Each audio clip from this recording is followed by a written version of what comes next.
What's interesting about my story is that people always see me as being the fitness guy. Everybody thinks, they look at me and they say, it's fitness, it's fitness, it's fitness. But it's actually never been about that for me. I was born in Bendigo, Victoria, Australia. I was always very close to my mum, and we bonded over several different things. But my dad, who was an ex-professional cyclist, I was never really that close with him. When I was about 12, I started to be bullied at school.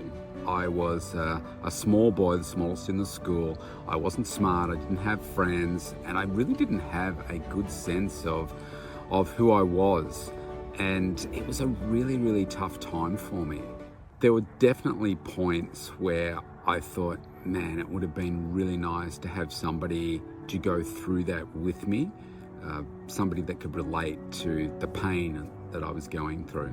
I started to notice the other kids in the school as we were getting older. Like, I seemed to be stuck in this little boy's body, and everybody else was changing. They were getting bigger, they were getting bigger muscles, they were becoming more popular, they had friends, they were getting girlfriends. Everybody seemed to be smarter than me at school. And I just had this horrible sense of who I was and a lot of limiting beliefs around what I was capable of achieving.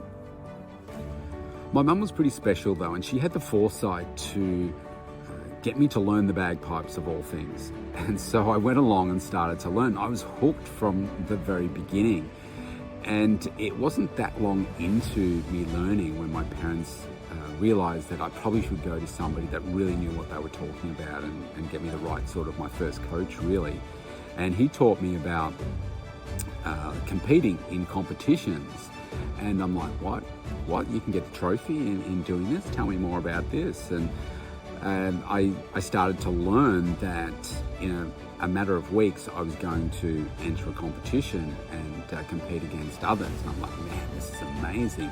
And guess what? It had nothing to do with size. So I practiced 2 to 3 hours every single day so that I could be the best that I could be.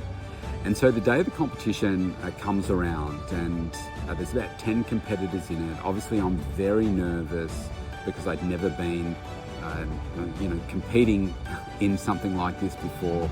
And so I play really well, and it comes time to announce the winners, and I win.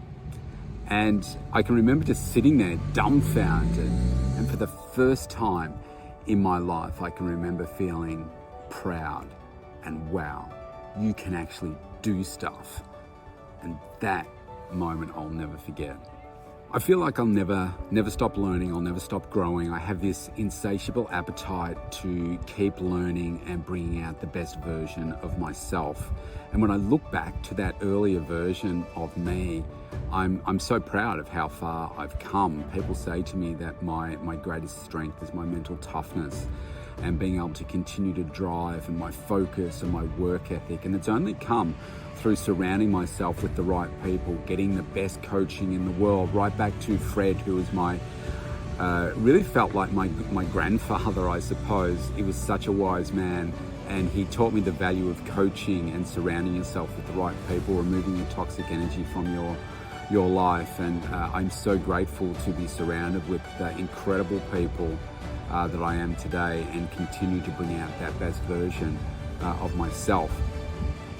And I think, honestly, the only difference between me and everybody else, it comes down to my mental toughness, my resilience, my ability to focus, my health and wellness, my fitness is my base of greatness. And that's what I love about what it is that I do. I've been doing it for 36 years now, and my journey to get to where I am has really had nothing to do with the health and fitness. It's had all to do with the mindset and how I think about myself and feel about myself. And we all have that switch within us. It's just a question of, are you switching it on? And that's what separates me from everybody.